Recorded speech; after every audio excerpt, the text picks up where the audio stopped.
Hello दोस्तों, मेरा नाम है सिद्धार्थ सिन्हा और ये जो वीडियो आपका जेआईबी का principles and practices of banking unit number 1 module A Indian financial system के ऊपर हम लोग बात कर रहे हैं। और अभी हमारे पास एक प्रोग्राम है जिसमें कि हम ये बोल सकते हैं कि आप जेआईबी का मई 2021 का प्रोग्राम अगर आप करते हैं, पासिंग गारंटी रहती है, पास कर जाएंगे। कैसे करेंगे, क्या करेंगे, फोन करके पूछ लीजिए। और सबसे बढ़िया है, इसी वीडियो का जो डिस्क्रिप्शन बॉक्स है उससे मैंने एक वीडियो बनाया हुआ है, आप उस वीडियो को देख लीजिए, पूरा समझ में आ जाएगा। चलिए हम लोग स्टार्ट करते हैं इस चीज को। ठीक है, सबसे पहला चीज है आपको यहाँ पे ये समझना होगा कि इंडियन फाइनेंशियल सिस्टम होता क्या है। ठीक है, फाइनेंशियल सिस्टम होता क्या है, आखिर इसका नाम क्या है और किस चीज को हम यहाँ पे संबोधित करते हैं। देखिए, फाइनेंशियल सिस्टम का मतलब है, आप समझिए, फाइनेंशियल सिस्टम कोई ऐसा सिस्टम जहां पे फाइनेंस की बात की जा रही है, यानी मनी मैटर है। क्या है ये? मनी से संबंधित है, मनी मैटर हम बोल सकते हैं। ठीक है, फाइनेंशियल सिस्टम बेसिकली एक सिस्टम होता है जहां पे हम लोग मोबिलाइज करते हैं। क्या एक सिस्टम है, मोबिलाइज कर रहे हो। क्या मोबिलाइज कर रहे हो? कहीं सरप्लस पैसा है तो उसको उठा के जहां पे कमी है उस सेक्शन ऑफ इकोनॉमी में हम डाल रहे हैं। एग्जाम्पल से समझिएगा, जैसे आप मान लीजिए, मैं एक एग्जाम्पल ले रहा हूं, जैसे मान लीजिए कि आपका इकोनॉमी है। ठीक है, ये क्या है? इकोनॉमी है। इकोनॉमी में कई पार्ट है, ऐसे कई पार्ट होते हैं इकोनॉमी में। ठीक है, मान लेते हैं इंफ्रास्ट्रक्चर है। ठीक है, उसके बाद मान लीजिए कि आपका बैंकिंग है। उसके बाद आप मान लीजिए मैन्युफैक्चरिंग है, एग्रीकल्चर है, सर्विसेज है, आईटी है। ऐसे बहुत सारा सेगमेंट है, अब गिनने लगेंगे उसमें। ऑटोमोबाइल्स है, बहुत सारी चीजें, मैं उतना डिटेल में नहीं जाना है। मान लेते हैं कि इंफ्रास्ट्रक्चर में पैसा ज्यादा है, यानी एक्सेस पैसा है इसके पास। ठीक है, और इसके पास पैसा कम है, मैन्युफैक्चरिंग वाले से डेफिशिएंट है। ठीक है, समझ में आई बात? तो हम क्या करेंगे, यहां से पैसा उठा के यहां पे डाल देंगे, तो क्या हो गया? मोबिलाइज हो गया। ठीक है, हम लोग यहाँ पे क्या कर रहे हैं? मोबिलाइज कर रहे हैं सरप्लस कैपिटल। जो सरप्लस कैपिटल, इसको हम क्या बोलेंगे? सरप्लस। इसके पास क्या एक्सेस है? क्या है? एक्सेस को हम लोग बोलते हैं सरप्लस कैपिटल को उठा के हमने डेफिशिएंट वाले के यहां डाल दिया। ठीक है, और हम उसको एलोकेट करते हैं, डिस्ट्रीब्यूट करते हैं, जो खास करके नीडी सेक्टर होता है इकोनॉमी का। समझ में आई बात? तो इस बात को हम लोग लिख लेते हैं। ठीक है, तो आपको ज्यादा समझ में आएगा, क्योंकि लिखिएगा नहीं तो काम बनेगा नहीं।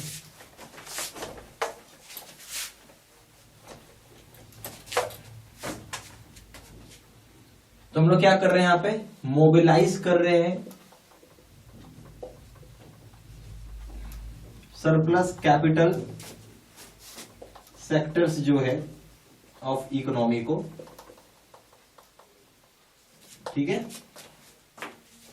और क्या कर रहे हैं? एंड एलोकेट कर रहे हैं, और उसके बाद डिस्ट्रीब्यूट कर रहे हैं टू वेरियस नीडी सेक्टर्स। आया समझ में बात?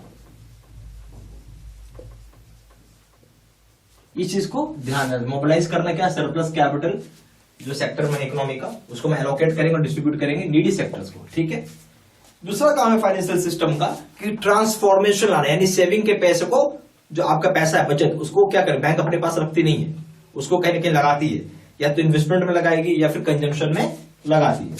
दूसरा पॉइंट हो गया ट्रांसफॉर्मिंग ऑफ सेविंग्स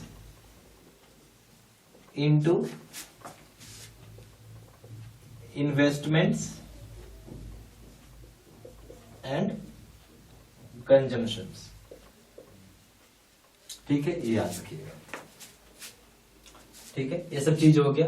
अच्छा, फाइनेंशियल सिस्टम में आप नेचुरल से बात है, कोई एग्जांपल पूछता है तो आप बता सकते हैं कि इसमें फाइनेंशियल सिस्टम कौन हो जाएगा। ठीक है, तो बेसिकली इसमें बैंक्स आ जाएंगी, एफआई आ जाएंगे, ये सब सारे इसके एग्जांपल है। ठीक है, अब आइए role and functions of RBI के हम लोग पढ़ेंगे। क्या क्या रोल्स है, क्या क्या फंक्शंस है आरबीआई का, वो हमें थोड़ा देखना है।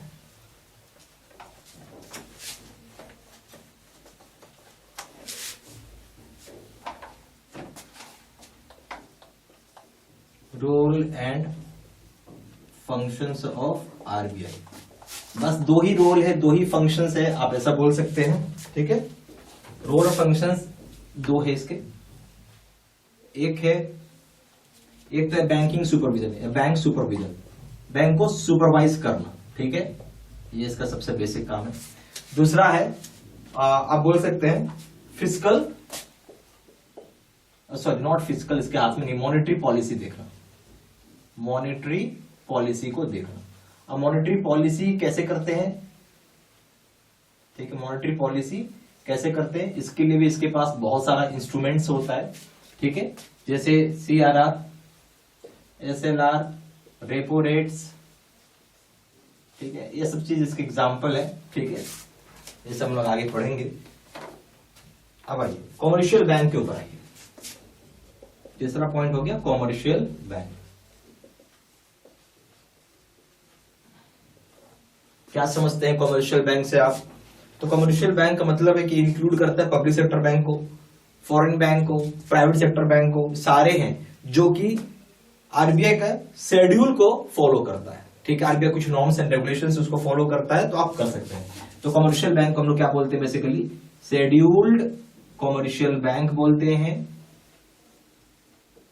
इसका मतलब है कि आरबीआई, शेड्यूल्ड का मतलब है कि आरबीआई का नॉर्म्स को फॉलो करता है, और इसमें कोई भी हो सकता है, पब्लिक सेक्टर बैंक PSU, ठीक है, private sector bank, foreign bank भी हो सकता है,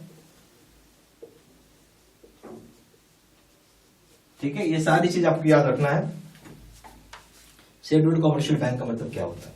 अच्छा, इसका काम क्या है? इसका काम है कि एक्सेप्ट करेगा, ऐसे लिखिए, इसका दो काम है बेसिकली, एक्सेप्ट करता है डिपॉजिट्स, किससे करेगा? फ्रॉम पब्लिक,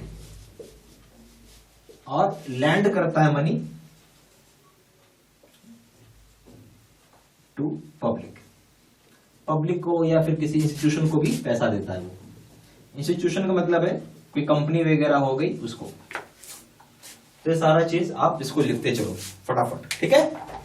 अब आ जाओ point number 4।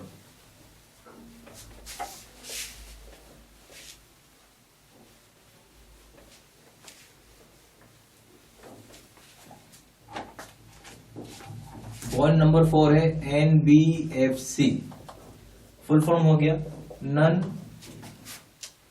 Banking financial company, नाम इसका।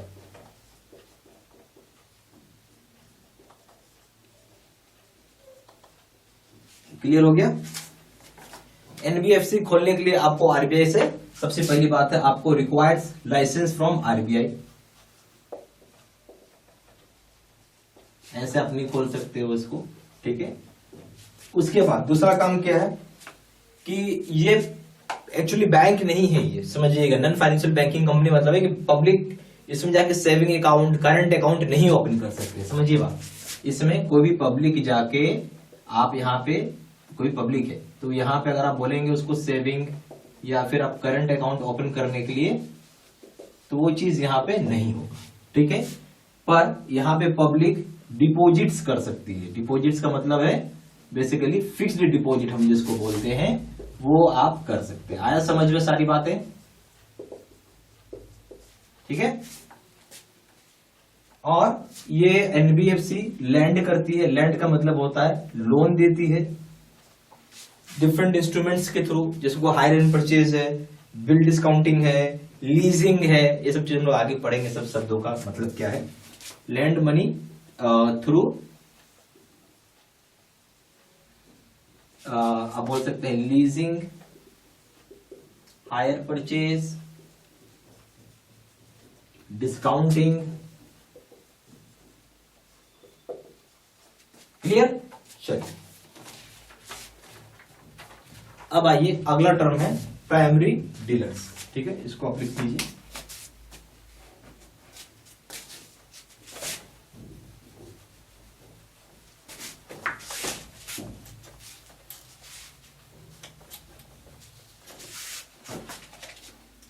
पहला अब हो गया प्राइमरी डीलर्स, जिसको हम लोग पीडी भी बोलते हैं। ठीक है। तो ये प्राइमरी डीलर्स क्या है, डील करती है गवर्नमेंट सिक्योरिटीज में। समझिएगा क्या चीज गवर्नमेंट सिक्योरिटीज में डील करता है, पहला चीज। और यहाँ ऑब्लिगेशन होता है, गवर्नमेंट इनको पैसा देकर पे करती है, टी बिल्स, इस तरीके का ये काम करती है। ठीक है, गवर्नमेंट सिक्योरिटीज में टी बिल्स आ जाता है। तो बेसिकली इसका काम क्या है, डील्स इन गवर्नमेंट सिक्योरिटीज। समझ में आ रही बात, गवर्नमेंट सिक्योरिटीज में डील करती है, लाइक टी बिल्स। टी का मतलब क्या है, ये इसको हम लोग बोलते हैं ट्रेजरी। ठीक है, अच्छा। प्राइमरी डीलर दोनों जगह deals in both, primary market में भी डील करता है, सेकेंडरी मार्केट में भी डील करता है। Primary market and secondary market. ठीक है, प्राइमरी मार्केट और सेकेंडरी मार्केट होता है। सेकेंडरी मार्केट को हम लोग स्टॉक एक्सचेंज बोलते हैं। क्या बोलते हैं, स्टॉक एक्सचेंज बोलते हैं। ठीक है, अच्छा। इसको जो प्राइमरी डीलर है इसको हम क्या बोलते हैं, मार्केट मेकर बोलते हैं। गवर्नमेंट का ये मार्केट मेकर है, यानी पीडी एक्ट करता है मार्केट मेकर ऑफ गवर्नमेंट का। तो आप बोल सकते हैं acts as a market maker of government. इसका क्या मतलब है,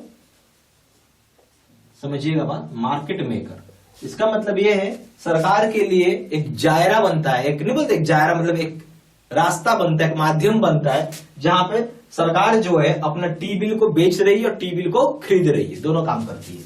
ठीक है, अब चलते हैं इसमें। एग्जाम्पल में हो जाएगा आपका बैंक्स, एफआई। ठीक है, एफआई का मतलब हो गया फाइनेंशियल इंस्टीट्यूशन।